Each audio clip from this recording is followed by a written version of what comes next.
Good morning, friends. Uh, in our previous video, we have learned about globe, latitude, longitudes. This is my third video about the chapter. So let us today go line by line and understand the meaning of the chapter.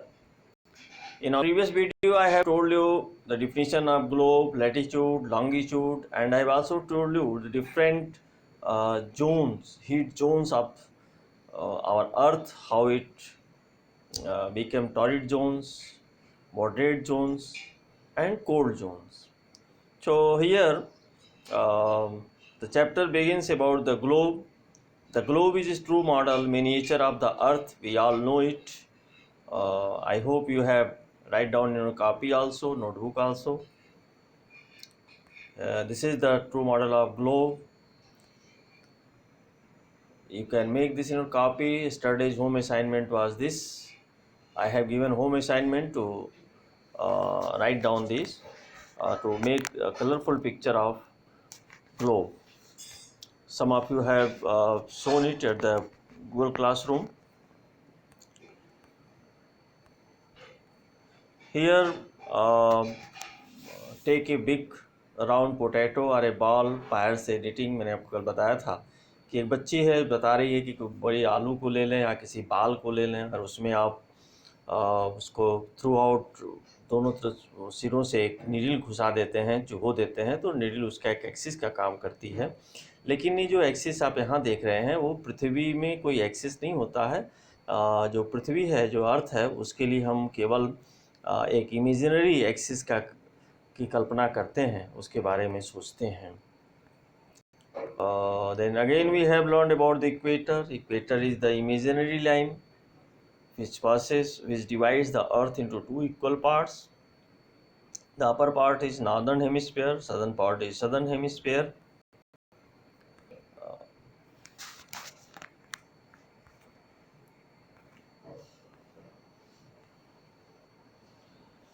Here is the definition of latitude, longitude. You have written it. So one thing today I want to add, the latitudes are measured in degrees. Longitude also measures in degree, and in 1 degree there are 60 minutes, 60 minutes.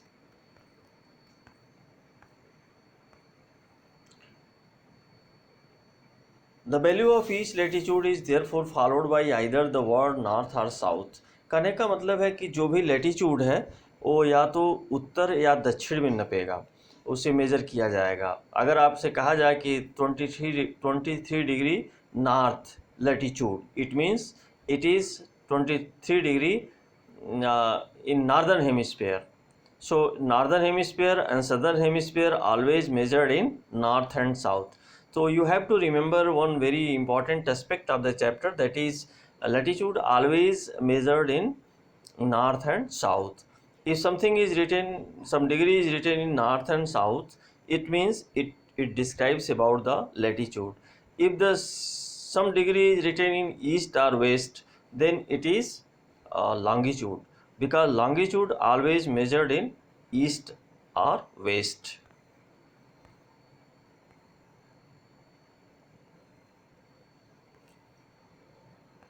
These are yesterday we have also learned important parallels of latitude. Besides the equator, equator is running at 0 degree, north pole 90 degree north, south pole 90 degree south. There are four important parallels of latitude. We have learned it already. I just get it revised. Tropic of Cancer 23 degree and half minutes north, and in the northern hemisphere it is 23 and half degrees south.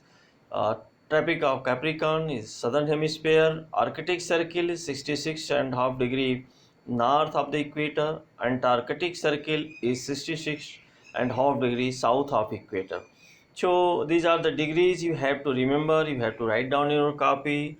You can also make this globe in your copy reflecting different degrees, importance, latitude and heat zones. In yesterday's video we have learned heat zones of the earth. So actually जो सन की किरण है जब जिस degree latitude degree पर वो सीधी पड़ती है तो उस एरिए तक का जो लैटीट्यूड होता है वो टॉरिड जोन कहलाता है। The midday sun is exactly overhead at least once in a year, साल में एक बार एग्जैक्टली ऊपर पैरेलल होता है, परपेंडिकुलर होता है उसकी रेस। तो between topic of cancer and topic of Capricorn ये जो एरिया है वो टॉरिड जोन कहलाता है, बहुत उष्णकटिबंधीय क्षेत्र कहलाता है। अगर आप, क्योंकि इस एरिए में सूरज की जो किरणें हैं, रेज हैं, वो बहुत ही परपेंडिकुलर फॉल करती हैं, सीधी पड़ती हैं, इसलिए गर्म जोन है, टॉरिड जोन कहलाता है। दूसरी बात अगर हम बात करें कि दूसरे जोन की बात करें तो हमने कल ये भी पढ़ा था, the midday sun never shines overhead on any attitudes beyond the tropic of Cancer and tropic of Capricorn. The angle of sun's rays goes on decreasing towards the poles. जैसे हम tropic of cancer या tropic of Capricorn से नीचे बढ़ते हैं या ऊपर बढ़ते हैं, यानी ट्रॉपिक ऑफ कैंसर से हम ऊपर बढ़ते हैं और इधर ट्रॉपिक ऑफ कैप्रिकॉर्न के नीचे आते हैं साउथ पोल की तरफ, तो जो सन की रेज है बड़ी वो साइलेंट फॉल करती है, तिरछी पड़ती है, इसलिए वहाँ पर गर्मी नहीं होती है, वहाँ पर सर्दी होती है। और ये जो एरिया है वो जो है, जो साइलेंट वाला एरिया है वो मॉडरेट जोन कहलाता है, वहाँ पर ज़्यादा गर्मी और सर्दी नहीं होती है। लेकिन अगर हम और उससे ऊपर बढ़ें, areas lies between the Arctic Circle and North Pole in the Northern Hemisphere and areas Antarctic Circle and South Pole in Southern Hemisphere are very cold। क्योंकि वहाँ पर जो है जो ये एरिया मैंने आपको बताया है कि आर्कटिक सर्किल और नॉर्थ पोल के बीच में सूरज की किरणें वहाँ पर बहुत ही तिरछी हो जाती हैं, बहुत कम पहुँच पाती हैं, इसलिए वो जो एरिया है वो बहुत ही फ्रिड जोन कहलाता है, वेरी कोल्ड जोन कहलाता है अर्थ का। देखिए एक टार्च बना करके भी बताया है यहाँ पर। एक किसी भी सीट पर जब आप किसी टार्च पर सीधा, उस सीट पर सीधा ही रोशनी डालते हैं, स्विच ऑन करते हैं, तो देखिए सीधा थोड़ी एरिया को प्रकाशित कर रहा है वो, थोड़े से पार्ट को, और उस पार्ट पर सीधी परपेंडिकुलर इसकी टॉर्च की रेज पहुँच रही है, तो वहाँ पर बहुत ज़्यादा इसी तरह से सूरज की जब किरणें किसी भी जगह पर परपेंडिकुलर पड़ती है तो उस एरिया को बहुत ही वो गर्म कर देती है, इसलिए वो जो एरिया है वो हीट जोन हो जाता है। यहाँ देखिए जो दूसरे फिगर में आपको दिखा रहे हैं, torch light falling on A slant surface is less bright but covers a big area. तिरछा पड़ रही है तो बहुत ज़्यादा एरिया को कवर कर रही है और वहाँ पर ज़्यादा गर्मी एहसास नहीं हो रहा है। We have already learn about the longitudes. अगर आपसे कोई पूछे कि लॉन्गिट्यूड है क्या, तो longitudes are those lines which are running from north pole to south pole. North pole से साउथ पोल की तरफ जो भी लाइन खींची जाती है pole to pole, that is longitudes. Longitudes, दूसरी बात मैंने आपको बताया कि हमेशा किस में नपती है, ईस्ट और वेस्ट में नपती है। इसको देशांतर रेखाएं भी हिंदी में कहा जाता है। देखिए यहाँ लॉन्गिट्यूड का एक फिगर बनाया हुआ है, आप इसे कॉपी में बना सकते हैं अकॉर्डिंग टू योर चॉइस। किस तरह से लॉन्गिट्यूड की डिग्री को दिखाया गया है, जो आप देख रहे हैं सबसे ऊपर 180 डिग्री, तो प्यारे बच्चों ये 180 डिग्री प्राइम मेरिडियन है। ये प्राइम मेरिडियन ग्रीनविच से होकर गुजरती है, जिससे पूरे विश्व का, पूरे वर्ल्ड का टाइम लिया जाता है। भारत का भी एक टाइम मेरिडियन है, एक स्टैंडर्ड टाइम मेरिडियन है जो 82 degree and half minutes, 82 and half degree जो मिर्ज़ापुर से होकर गुजरती है, वहाँ से भारत का समय लिया जाता है। लेकिन अगर हम पूरे विश्व की बात करें, अगर हम पूरे वर्ल्ड की बात करें, तो ये 180 डिग्री है प्राइम मेरिडियन। देखिए यहाँ डेफिनेशन है, अगर आप इसे चाहें तो लिख लें। सभी देशों ने मिल करके प्राइम मेरिडियन की बात कही, जहाँ से सबकी डिग्री लेना, जहाँ से सब लोग अपना टाइम ले सकें। Its value is 0 degree longitude and from it we count 180 degree east as well as 180 degree westwards. यानी जो प्राइम मेरिडियन है उसके 180 डिग्री पूर्व हम जो नापते हैं और 180 डिग्री पश्चिम, तो ये दोनों तरफ, दोनों मिला देंगे कि आप 360 डिग्री हो जाएगा, और जो प्राइम मेरिडियन की वैल्यू है वो भी 0 डिग्री है।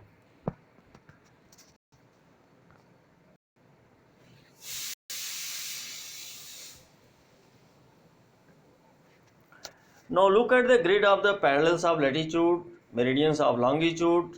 जो ग्लोब हमने दिखाया था उसको दोबारा आप देखिए.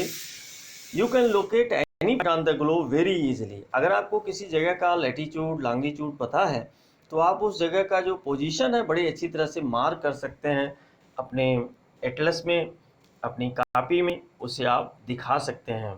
So one can say the latitude and longitudes utmost use is to locate a particular location on atlas or to give the geographical reference to somebody else.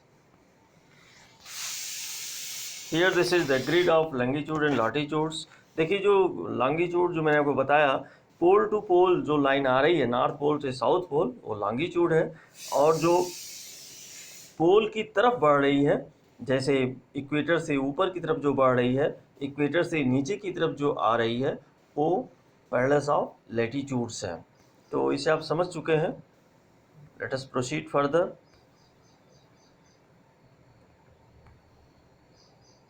देखिए इसमें एक एक्टिविटी दिया हुआ है. Draw a circle, let the prime meridian divide it into 2 equal halves. एक circle बना लीजिए आप, बीचों बीच एक लाइन खींचिए ऊपर से नीचे, वो इसको 2 भागों में बांटती है. Colour and labour the eastern hemisphere and western hemisphere. जो आपका दाहिने साइड का एरिया है उसे आप ईस्टर्न हेमिस्फीयर मार्क कीजिए, जो बाएं तरफ वाला एरिया है उसे आप वेस्टर्न हेमिस्फीयर मार्क कीजिए.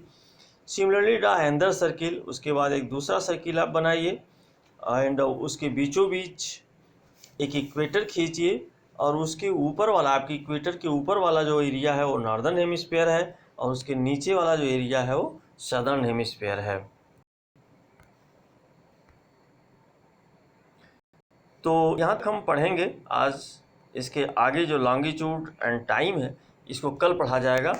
तो मुझे लगता है कि वीडियो काफ़ी लंबा नहीं हुआ है. आप इंटरेस्ट से इसे सुनेंगे, समझेंगे और स्लाइटली जो है आप बड़े ही गौर से लेसन को पढ़ेंगे.